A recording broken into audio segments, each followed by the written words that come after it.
여러분 중에 많은 분들이 아시겠지만 제가 2년 전에 새해를 맞아서 건강 문제로 체중 조절에 대한 결심을 한 적이 있어요. 그 당시에 제가 기름은 여호와께 속한 것이라는 문구를 표어로 해서 제 뱃속에 있는 모든 기름을 주님께 돌려드려야 되겠다, 그런 생각하면서 10kg 감량의 목표를 세웠어요. 그리고 6개월 만에 놀랍게도 목표를 넘어서 11kg의 체중을 감량하는 놀라운 업적을 이루었습니다. 제 인생 최대의 위협이었어요. 그걸로 인해서 제 삶이 변했을까요? 좋은 점들이 있었습니다. 일단 몸이 가벼워졌고, 그리고 제가 이렇게 이 심장이, 가슴이 이렇게 늘 답답했는데 그게 없어졌어요. 예, 그게 사라졌고 상당 부분. 그리고 허리도 굉장히 아팠는데 허리도 이제는 안 아파요. 그리고 이게 체중 조절하고 이렇게 직접적인 연관이 있는지는 잘 모르겠지만 제가 몇 년 동안 편두통을 앓았거든요. 그 편두통도 없어졌어요. 나았어요. 이건 아주 좋은 점입니다. 긍정적인 측면이에요. 근데 부정적인 측면도 있습니다. 그건 뭐냐면 사람들이 저를 불쌍히 여겼어요. 그러니까 갑자기 살이 막 빠지니까 이게 막 얼굴이 쭈글쭈글해지고 막 환자처럼 보이고 막 교인들이 굉장히 걱정하시는 분들이 많았어요. 그만하시라고 막 저보고 막 그런 분들도 있었고. 그뿐만 아니라 이게 갑자기 이렇게 체중이 빠지니까, 많이 빠지다 보니까 옷이 맞는 게 없으니까 옷을 줄이거나 또는 이제 사는 그 비용들이 상당히 많이 들기 시작했습니다. 그게 굉장히 안 좋은 점이었어요. 그게 답니다. 더 이상은 없어요. 그것 때문에 우리 집사람이 저를 더 사랑해 준다거나 또는 교인들이 뭐 저를 더 좋아해 준다거나 존경해 준다거나 이런 건 없었어요. 뭐 제가 체중이 빠졌다고 교인들이 막 목사님 존경합니다 이런 거 없었어요. 물론 윤석호 목사님이 저를 부러워하긴 했습니다.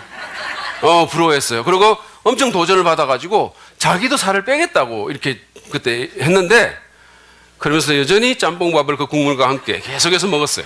지난주까지 그렇게 안 남기고 먹는 걸 제가 봤어요. 여러분, 돌이켜보면은요, 제가 2년 전에 했던 체중 조절과 같이 새해 결심을 할 때 거의 대부분은 뭘 하는 것에 대한 결심을 한 것 같아요. 원래는 영어를 좀 잘하도록 마스터를 해야지. 원래는 뭐 좀 이렇게 설교자로서 좀 이렇게 이런 부분에서 향상을 해야지. 원래는 1년에 책을 100권 이상 읽어야지. 이런 결심들을 제가 한 것 같아요. 근데 그런 것들은 좋은 거지만 종종 이루어지지 못했고, 설사 이루어진다 하더라도 그게 그렇게 어떤 제 인생의 혁명적인 근본적인 어떤 변화를 가져주는 것 같지는 않았어요. 여러분은 어떤지 모르겠습니다. 사실은 저뿐이 아니라 대부분의 사람들은 새해가 되면 뭔가 결심을 하죠. 그렇죠? 근데 하셨어요? 안 하셨어요? 그냥 한두 번 맞는 새해도 아니고. 근데 대부분은 새해가 되면 결심을 좀 해요. 근데 그 결심하는 내용이 대부분은 뭘 하는 것에 대한 결심이에요. 그렇죠?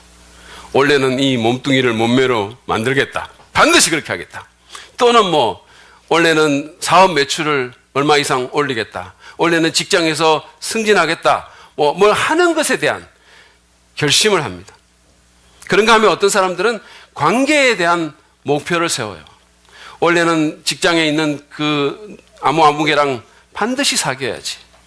그게 안 되면 그냥 길거리 걸어가는 아무하고 그냥 사귀어서 반드시 청년부 벗어나리라 이런 거 한다든지.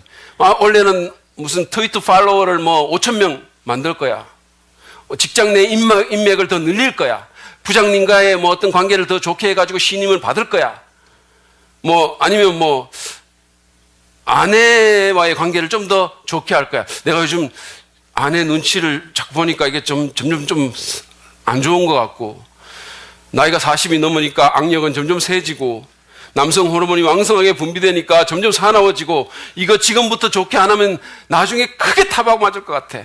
이러면서 이제 그런 식으로 관계에 대한 결심을 하는 사람들도 있어요. 이런 것들은 나쁜 게 아니죠. 좋은 것입니다. 대부분의 경우에.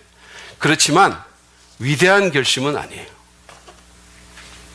김정은 교수라는 사람 있잖아요. 베스트셀러 책 쓰고 문화심리학자라는 그분의 표현에 의하면 대부분 우리가 하는 결심들이 쪼잔한 결심들이라는 거예요. 쪼잔한 결심들을 우리가 하는 거예요. 위대한 결심, 좀 뭔가 크고 근본적인 결심을 해야 되는데 그걸 안 하는 거죠. 제가 생각할 때는 우리는 뭘 하겠다는 차원의 결심보다는 좀 더 나은 결심을 해야 될 필요가 있어요. 뭘 하겠다는 차원의 결심도 해야 되지만 그 이전에 해야 될 결심이 우리에게 있습니다. 저는 오늘 그거를 여러분들과 좀 얘기를 하고 싶은 거예요. 근데 그 일에 우리에게 도움을 주는 한 사람이 빌립보서 3장 4절부터 14절에 나옵니다. 사도 바울이라는 사람이에요. 새해를 맞아서 우리가 어떤 결심을 가장 우선적으로 해야 할지 이 말씀을 통해서 우리가 좀 지혜를 얻기를 바랍니다. 잘 알다시피 바울은 예수 믿기 전에 이 사람은 굉장히 화려한 어떤 이력을 가진 사람, 배경을 가진 사람이었어요. 굉장한 사람이었습니다.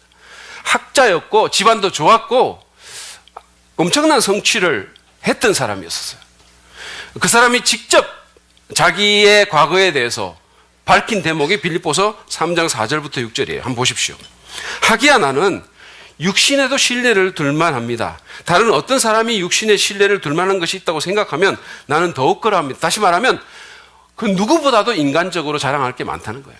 내가 내세울 게 대단히 많다라는 겁니다.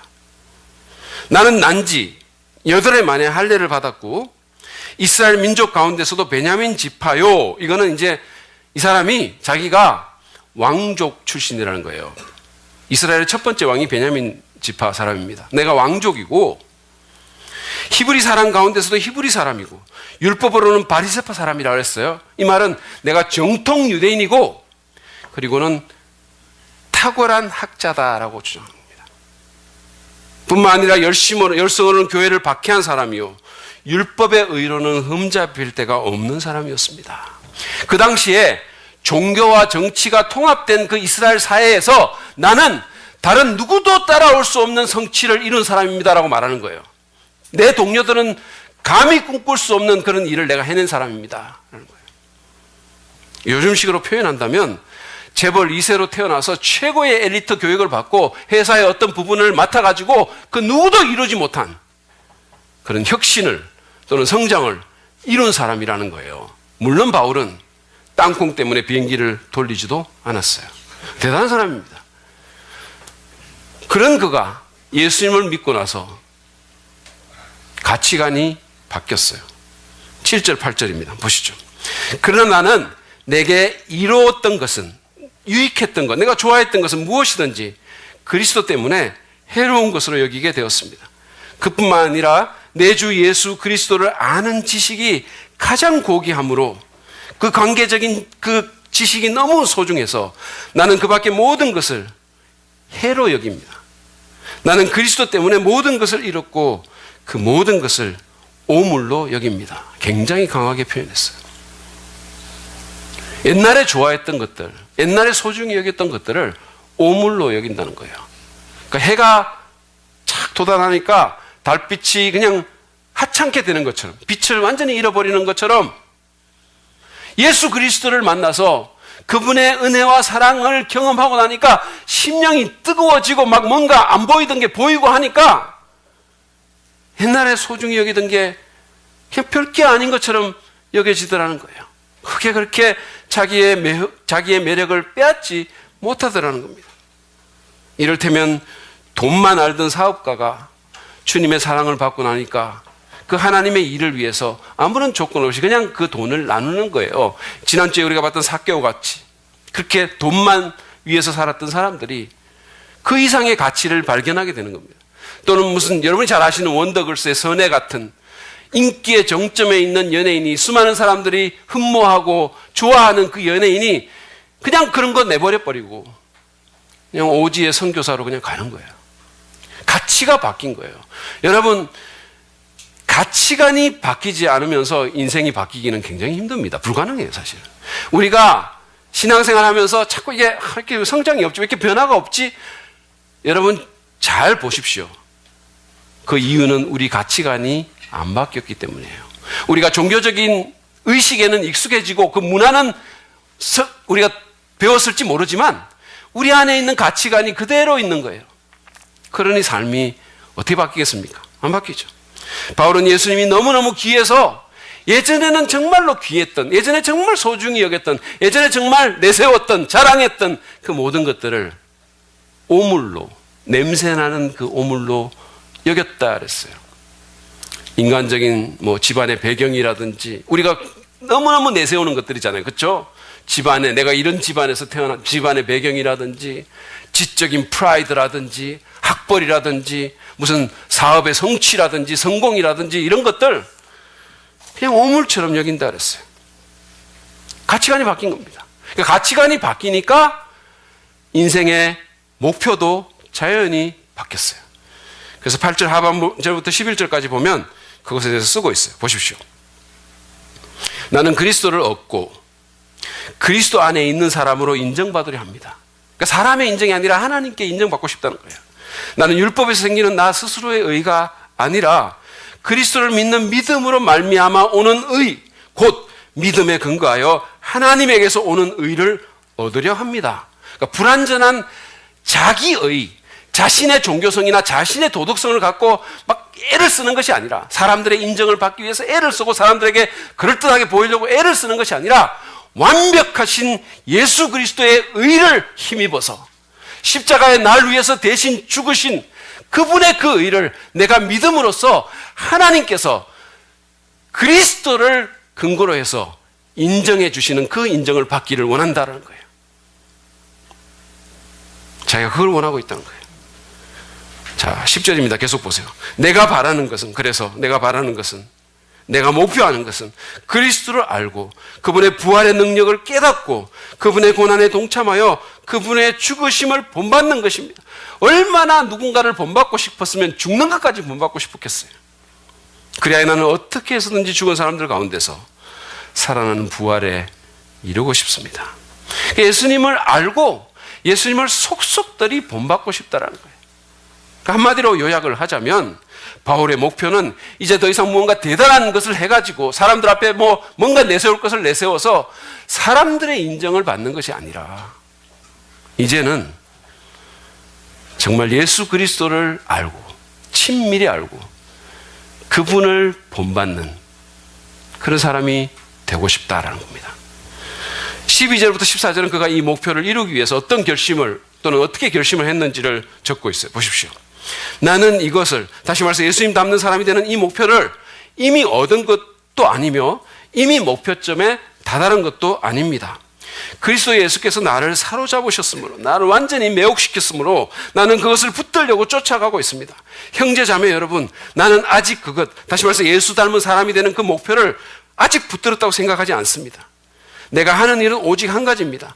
뒤에 있는 것은 잊어버리고 앞에 있는 것, 예수 닮은 사람이 되는 그 목표를 향하여 몸을 내밀면서 그리스도 예수 안에서 하나님께서 위로부터 부르신 그 부르심의 상을 받으려고 목표점을 바라보고 달려가고 있습니다. 바울은 예수 닮은 그 목표를 이루기 위해서, 그거를 위해서 달려가기 위해서 과거는 있겠다라고 얘기를 했어요. 과거에 자기가 했던 부끄러운 일들, 실패들, 여러분 그런 거 없으세요? 생각해보면 너무 부끄러워 얼굴이 스스로 그냥 화끈거리는 그런 일들, 뭔가 새롭게 해보려고 해도 내 발목을 잡는 그런 어떤 부끄러운 것들, 그런 거 내가 잊어버리겠다는 거예요. 잊어버리겠다. 그리고는 그냥 앞으로 가겠다는 거예요. 여기서 바울이 잊어버리겠다고 하는 것은 단순한 기억상실증이 아니에요. 어떤 사람이 어딘가로 가려고 자기 집 앞에서 버스를 탔어요. 근데 이 사람이 버스를 타는 순간에 자기가 어딘가로 가려고 버스를 탔다는 사실을 잊어버린 거예요. 그러면서 창밖을 이렇게 보니까 자기 집 앞이었었어요. 그래가지고 뒷문으로 내렸어요. 이게 되게 재밌는 건데 왜 안 웃으세요? 그러니까 바울이 말하는 거는 이런 기억상실을 얘기하는 게 아니에요. 여러분 그런 적 없어요? 우리가 잘 잊어버렸잖아요. 근데 바울이 말하는 잊겠다라는 것은 더 이상 과거에 연연하지 않겠다. 더 이상 과거에 발목 잡혀서 현재를 망치지 않겠다라는 거예요. 오히려 앞을 바라보고 예수 닮은 사람이 되는 이 목표를 위해서 달려가겠다라고 자신의 결심을 적고 있는 겁니다. 바울의 이 기록에서 우리는 2015년도 우리가 해야 될 가장 우선적이고 가장 위대한 새해 결심에 대해서 지혜를 얻게 됩니다. 통찰력을 얻어요. 그것은 바로 어떤 사람이 될 것인가에 대한 결심이에요. 내가 어떤 사람이 될 것인가에 대한 결심. 뭘 하겠다는 것보다 어떤 사람이 되겠다는 결심이에요. 뭐를 하겠다는 것보다 누군가와 관계를 맺겠다는 것보다 먼저 어떤 사람이 될 것인지 우리는 결심해야 돼요. 왜냐하면 전자에 뭔가 내가 하겠다거나 뭔가 누구와 관계를 맺겠다 이런 것에 참된 성공은 후자에 달려있기 때문이에요. 내가 어떤 사람이 되는 것에 달려있어요. 이럴 때면 어떤 사람이 되는 것은 건물의 기초를 놓는 것 같아요. 내가 아무리 뛰어난 재능으로 뭔가를 이루었다 하더라도, 뭔가를 이루어 간다 하더라도, 또는 뭐 인간적인 매력이나 또는 술수로 어떤 사람과 사귀거나 관계를 만든다 하더라도, 그게 심지어는 부부관계라 하더라도 어떤 사람이라는 그 사람됨에 대한 기초가 없으면 그것은 어떤 수준 이상을 올라가지 못할 뿐만 아니라 어느 시점에서는 확 무너져 내릴 수 있다는 거예요. 사상 누각이 될 수 있다는 말씀입니다. 오늘날 우리는 다양한 영역에서 무언가 대단한 성취를 이룬 사람들이 갑자기 그 모든 것을 잃어버리는 안타까운 장면들을 계속 봐요. 그게 정치가일 수도 있고 연예인일 수도 있고 뭐 스포츠 스타일 수도 있어요. 아주 유망주, 아주 가능성이 많고 인기를 한 몸 모으는 스포츠 스타가 갑자기 바보 같은 짓을 해가지고 자신의 모든 기회를, 명성을 잃어버리는 그런 일이 있어요.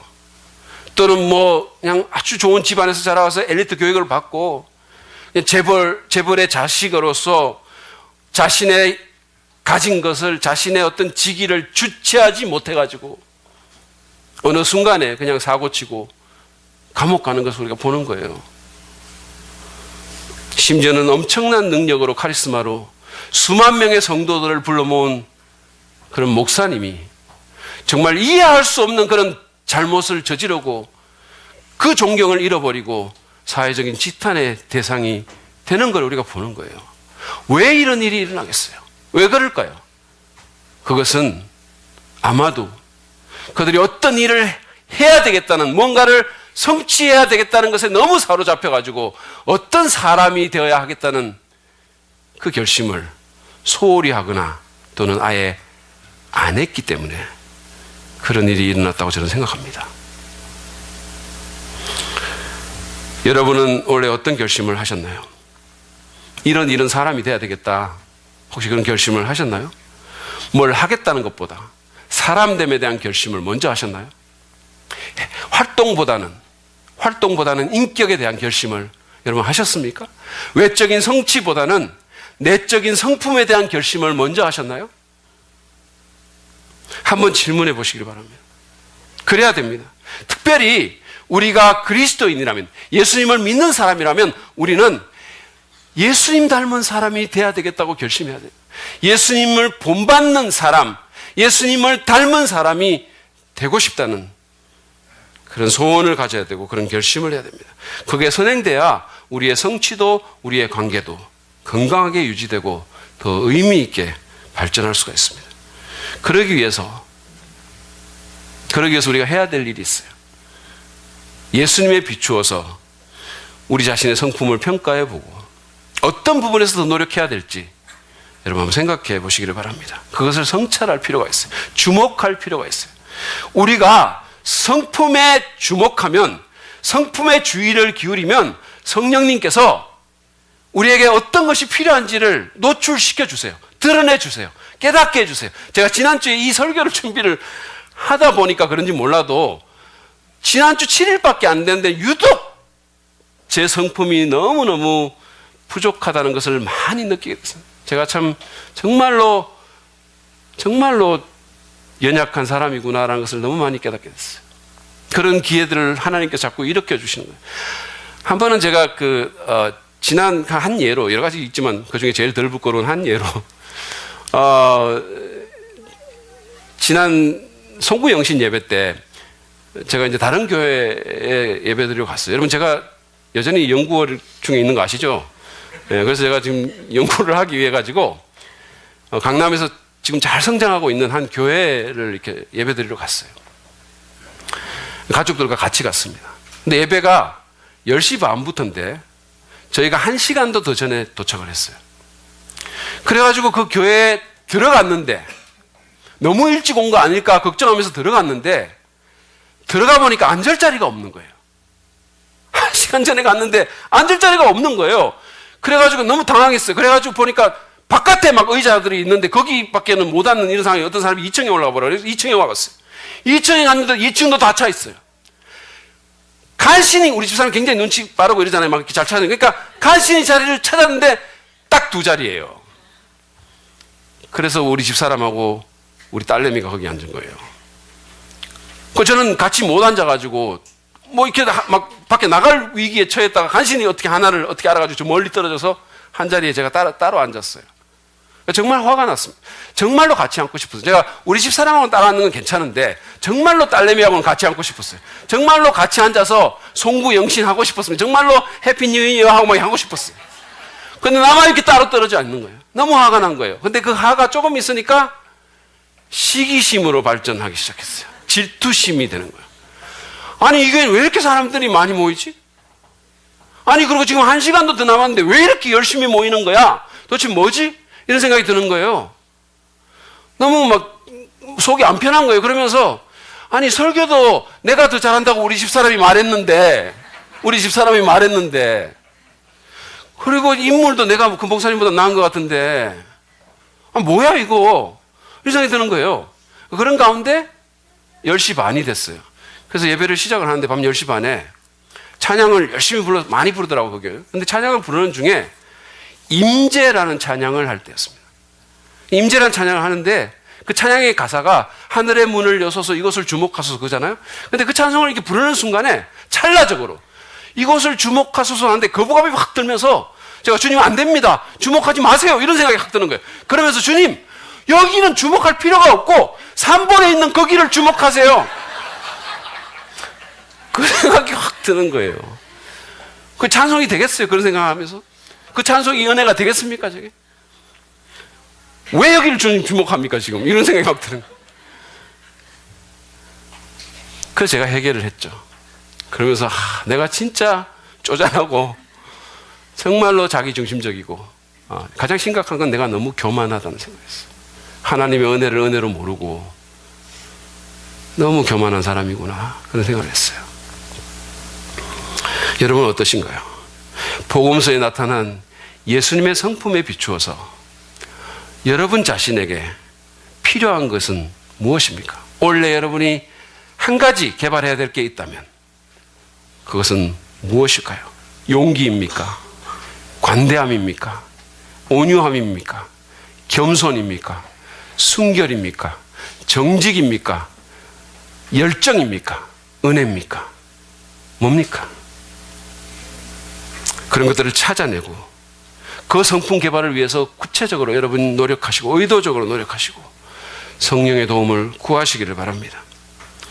또 하나 우리가 예수님 닮는 사람이 되는 결심을 이루는데 유익할 수 있는 팁을 제가 또 하나 더 드리자면 그것은 여러분의 장례식을 상상하라는 거예요. 여러분 자신의 장례식을 한번 상상해 보십시오. 이게 제가 정초부터 장례식 얘기해서 기분이 안 좋으신가요? 사실은 여러분 우리 모두가 다 죽어요. 다 장례식 할 겁니다. 언제냐가 차이지 다 그렇게 돼요. 사실은 이걸 생각하고 사는 게 지혜로운 사람이에요.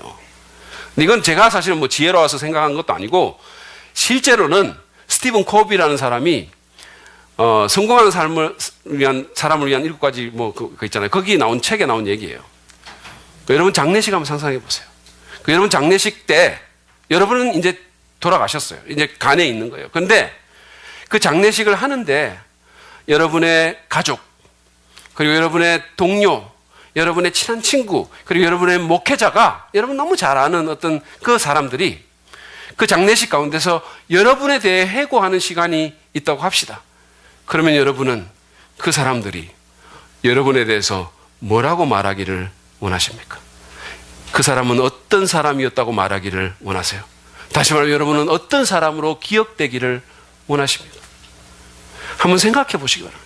나는 나를 가장 잘 아는 내 자녀에게, 내 배우자에게 또는 내 목회자에게 어떤 사람으로 기억되기를 원하는가? 내가 뭘 이루은 게 아니라 어떤 사람으로 기억되기를 원하십니까? 그걸 한번 생각해 보라는 거예요. 여러분은 어떤 사람으로 기억되기를 바라십니까? 어느 마을에 말이에요. 진짜 악랄한 형제가 있었어요. 근데 형이 사고로 그냥 죽었어요.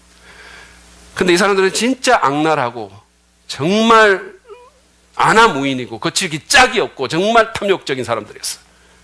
근데 이 동생이 형 장례를 좀 잘 치러주고 싶어가지고 마을에 목사님을 찾아가서 장례를 부탁을 했어요. 그래서 목사님 참 고민스러운 거예요. 이런 상황에서 참 이게 너무 고민스러운데 더 고민스러운 일이 있었는데 그게 뭐냐면 동생이 우리 형님 장례식 할 때 목사님이 설교 중에 우리 형님에 대해서 성자라는 말 한마디만 해주시면 정말 후하게 사례를 해주겠다고 이렇게 얘기했어요. 그래서 목사님이 그러겠다고 고민하다가 그러겠다고 대답을 했어요. 그리고 장례식 때 이제 이 목사님이 설교를 하시면서 이런 말을 했어요. 돌아가신 고인은 정말 악랄했고 아나무인이었고 정말 거칠기 짝이 없었고 너무 탐욕적인 사람이었습니다. 근데 여기 앉아있는 그 동생에 비하면 성자였습니다. 이렇게 말했다는 거예요. 여러분은 어떻게 기억되기를 원하시나요? 한번 내가 어떤 사람으로 기억되기를 원하는지 그 내용을 글로 한번 써보시기를 바랍니다. 제가 이거를 생각하면서 목록을 제가 만들어 봤거든요. 나 진짜 목록을 제가 한 9가지 정도 목록을 만들었어요. 그래서 이런 사람이 정말 되고 싶다라는 생각이 드는데 어떤 것들은 과연 그렇게 될 수 있을까 막 두렵기도 하고 이건 그냥 생각으로 그치는 것은 아닐까 이런 생각도 들었어요. 여러분 한번 생각해 보세요. 그래서 그걸 한번 써보십시오. 그 단어들을 써보세요. 나는 관대한 사람으로 기억되고 싶다. 나는 정직한 사람으로 기억되고 싶다. 나는 은혜로운 사람으로 기억되고 싶다. 나는 친절한 사람으로 기억되고 싶다. 한번 써보시기 바랍니다. 그리고 특별히 아마 제 생각에 한 5개에서 10개 정도 사이에서 이렇게 쓰시면 될 것 같아요. 그런데 이 모든 것을 한 해에 다 이루기가 버겁다면 그 중에 하나만 여러분 고르셔서 그거를 어떻게 이룰지 전략을 짜십시오. 이를테면 나는 좀 관대한 사람이 되고 싶다고 만약에 여러분 쓰셨으면 그러면 내가 관대한 사람이 되기 위해서 당장 내가 내 재정 지출을 어떻게 해야 할지 전략을 한번 짜보라는 거예요. 그래서 여러분을 그런 사람으로 만들어 가시라는 겁니다. 한 가지만 더 말하고 싶은데 그것은 이거는 또 이번에 그 김정은 교수라고 그분이 신년 특집 TV 강의를 했어요. 여러분 보셨는지 혹시 보셨어요?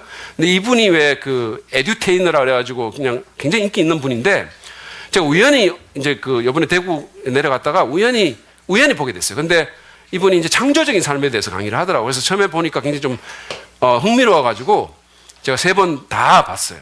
근데 이분이 뭐라고 얘기를 하냐면 창조적인 삶을 살기를 원하면 자기만을 위한 시간을 반드시 가져야 된다고 얘기를 했어요. 제가 설교에 대한 힌트를 얻었어요. 제가 여러분에게 말씀드립니다. 여러분이 예수님 닮은 사람이 되기를 원한다면 자기만을 위한 시간을 가지되 여러분의 영혼만을 들여다보는 시간을 반드시 가지셔야 돼요. 여러분의 영혼만을 들여다보는 시간을 가지십시오. 정기적으로 그런 시간을 가지십시오. 말씀의 빛 안에서 내 내면에 무슨 일이 벌어지고 있는지를 보십시오. 내 안에 뭐가 있는지를 보셔야 돼요. 조종사 훈련생이 계기척정을 훈련할 때 실습할 때 그 교관이 휘장으로 비행기 창을 다 가려버리고 그래서 훈련생이 그 계기에만 집중할 수 있도록 가르친다고 해요. 우리도 그래야 될 필요가 있어요. 우리는 종종 이 바깥을 너무 봐요. 외부적인 것에 우리의 시선을 너무 뺏겨가지고 내부를 못 보는 거예요. 오늘 스스로를 속이고 가는 거예요.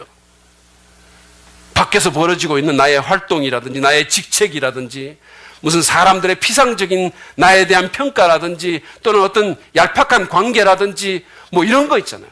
또는 내가 이루는 성취라든지 뭐 이런 것에 내가 눈이 팔려가지고 내 안에 어떤 일이 벌어지고 있는지 내가 모르는 거예요. 그러다가 어떤 시점에서 된통 큰 일이 벌어지는 거예요. 우리가 휘장으로 밖을 가리고 내 내면에서 벌어지는 일에 집중하는 것을 배울 필요가 있습니다. 그러기 위해서는 조용한 시간과 공간을 확보해서 자신의 내면을 살피고 말씀으로 그것을 가꿔야 돼요. 고든 맥도날드가 말한 것처럼 내 마음의 정원을 가꿔야 된다는 거예요. 내 마음의 정원을 경작해야 되는 거예요. 여러분, 정원을 가꾸지 않으면 어떻게 될까요? 엉망진창이 되죠. 엉망진창이 됩니다. 우리 마음도 마찬가지예요. 우리가 이거를 안 가꾸면 이거 엉망진창 되는 거 시간 문제예요. 황폐해지는 거예요. 그래서 우리가 각박해지고, 그래서 우리가 짜증을 내고, 그래서 우리가 온갖 더러운 생각들을 하고 그러는 거예요. 그래서 우리가 냉소적이 되고, 그래서 우리가 반항적이 되고, 그래서 우리가 참지 못하고, 안 가꾸니까 이게 황폐해지는 거예요. 당연히 그렇게 되는 거죠. 그래서 말씀의 씨앗을 뿌리고 성령으로 물을 주고 자꾸만 올라오는 잡초들을 뽑아야 돼요. 뽑아야 돼요. 새 예수님 닮은 사람이 되기를 결심하십니까? 그러면 여러분의 영혼을 들여다보는 자기만을 위한 시간을 가지시기를 바랍니다. 사실은 개인뿐이 아니에요. 교회 공동체적으로도 우리가 이런 결심을 먼저 할 필요가 있어요. 우리가 교회로서 어떤 일을 하고 뭐 사람들께 어떻게 교제하는 거, 이것도 중요하지만 그것보다 더 우선적이고 더 중요한 일은 우리가 어떤 교회가 되는가 하는 거예요. 정말로 예수님 닮은 교회, 존재론적으로 어떤 교회가 되는가가 훨씬 더 중요합니다. 그래서 원래 우리는 다른 어떤 것보다도 예수님 닮은 교회가 되는 일에 집중했으면 좋겠어요. 성도 수가 많아지는 뭐 큰 교회가 되는 것보다, 무슨 어떤 대단한 활동을 하는 그런 것보다 정말 예수님 닮은 그런 교회가 됐으면 좋겠어요. 예수님처럼 겸손하고 온유한 교회, 예수님처럼 다른 사람의 유익을 먼저 살피고 섬기는 교회, 예수님처럼 은혜와 진리가 충만한 교회, 예수님처럼 열정이 넘치는 교회, 예수님처럼 용기 있는 교회, 그런 캐릭터를 가진 교회가 됐으면 좋겠어요. 무엇보다도 예수님처럼 하나님과 사람을 사랑하는 교회, 그런 교회가 됐으면 좋겠어요. 제가 아까 말씀드렸던 그 송구 영신 예배에 가가지고 그 설교를 들으면서 아주 그 정말로 예수님 닮은 교회에 대한 한 얘기를 듣고 너무 감동을 받았어요. 그 교회는 전라북도 김제에 있는 그 교회인데 금산교회라는 교회입니다. 이 교회는 1905년도에 테이트 선교사라는 분이 개척한 교회예요. 근데 이 테이트 선교사님이 제일 먼저 전도한 사람이 누구냐 하면, 이 사람이 그 선교 여행을 하면서 왔다 갔다 하면서 그 자기가 머물렀던 그 마방의 주인이었던 조덕삼이라는 사람이었습니다. 근데 이 조덕삼이라는 사람은 그 지역의 유지였고 유산을 많이 물려받아가지고 굉장히 부자였었어요. 이분이 예수를 믿어가지고 그 집 사랑방에서부터 이제 이 금산교회가 시작이 된 거예요. 근데 이 사람 다음에 또 다른 사람이 예수를 믿어가지고 이제 회원이 됐는데, 그게 누구냐면 이 조덕삼 씨의 머섬이었던 이자익이라는 사람이었어요. 이 이자익이라는 사람은 조덕삼 씨의 머섬이었고 고아 출신이에요. 근데 그럼에도 불구하고 이 사람이 굉장히 총명해가지고 그냥 조덕삼 씨의 아이들이 이렇게 공부하는 걸 바깥에서 이렇게 기동량으로 듣고도 그를 깨우칠 만큼 총명한 사람이었던 거예요. 이 사람도 주인과 같이 세례받고 이제 그 교회 회원이 된 거예요. 예수를 잘 믿었어요. 그리고는 교회가 이제 좀 시간이 지나니까 교회가 어느 정도 성장을 한 겁니다. 그래가지고 한 150명 정도 이렇게 모이는데 장로를 피택해야 되는 그런 시간이 왔어요. 그래서 사람들이 이제 후보자를 추천을 했는데 이 조덕삼 씨하고 그 머섬인 이자익 씨가 둘이가 추천이 된 거예요.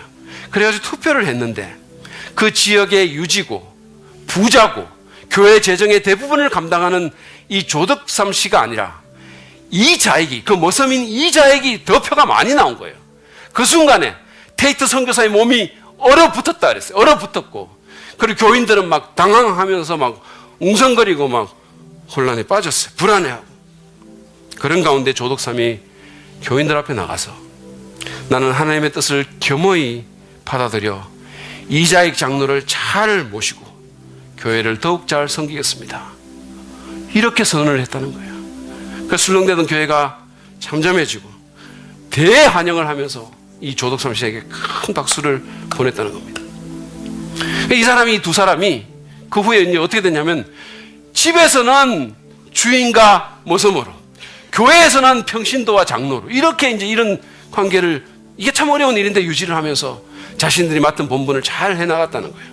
그리고 이제 얼마 있지 않아서 제2대 장로를 뽑아가지고 그 조덕삼 씨가 장로가 된 거예요. 같이 장로가 됐는데 그 장로로서 이렇게 사역을 하다 보니까 이분이 보니까 이 이자익이 장로로만 있기에는 너무 아깝다는 생각이 드는 거예요. 그래서 자신의 머섬이었던 이 이자익 장로에게 자신의 사제를 다 틀어가지고, 그래가지고는 그냥 평양 신학교에 유학을 보낸 겁니다. 목사님을 만들려고. 그래야 전적으로 서포트 해가지고 그 신학교 공부를 다 시켜줘요. 그리고는 이분이 공부를 마치고 목사 안수를 받아서 목사가 되니까 그분을 금산교회 담임 목사님으로 초청을 한 거예요. 온 교인들의 결의를 얻어가지고 그래가지고 초청을 했어요. 그래서 그 후에 조덕삼 장로는 자기 모섬이었던 이 이자익을 담임 목사로 깍듯이 모시면서 그 건의 아래서 아주 훌륭하게 사역을 하면서 교회를 세워나갔고, 이 사람이 모섬 출신임을 너무도 잘 아는 그 교인들도 그렇게 해줬다는 거예요.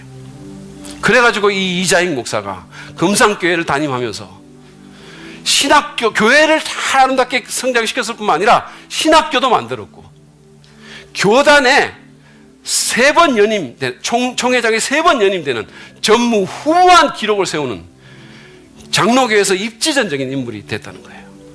여러분, 세상을 닮아가지고 감투싸움하고 네가 잘났느니 내가 잘났느니 뭐 경쟁하는 게 아니라, 세상의 시스템과 생각을 교회에 갖고 들어오는 것이 아니라, 세상의 신분에 상관없이 그리스도 안에서 서로를 존중하고 서로를 섬기고 하나됨을 추구하고 피차 낮추고 피차 덕을 세우는 이 교회의 모습이 얼마나 아름답습니까?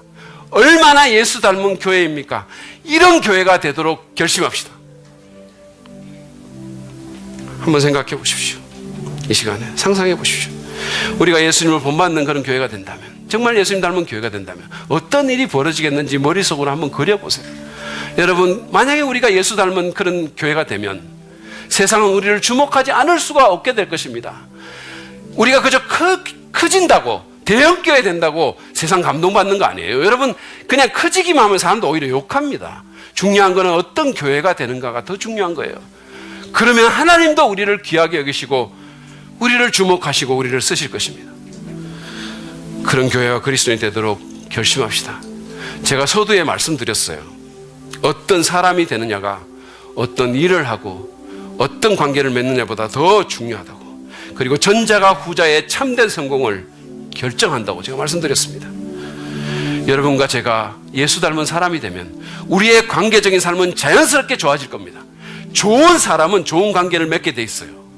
좋은 성품의 사람은 어려움이 있지만 좋은 관계를 맺게 돼 있습니다. 그리고 내가 좋은 성품을 지니게 되면 우리가 하는 모든 일이, 예수 닮은 사람이 되면 우리가 하는 모든 일이 긍정적인 의미를 지니게 될 것이고 다른 사람에게 선한 영향을 미치게 될 것입니다. 그러므로 이 시간 다른 어떤 것보다도 예수님 닮은 사람이 되는 그런 결심을 하도록 합시다. 뭘 하겠다는 것보다 먼저 어떤 사람이 되겠다는 그런 결심을 합시다. 이것이 여러분의 2015년도를 복되게 만들 위대한 결심입니다. 이 시간에 우리가 그런 결심을 하면서 성령님의 도우심을 간절히 구하는 그런 시간이 되기를 간절히 바랍니다. 우리 함께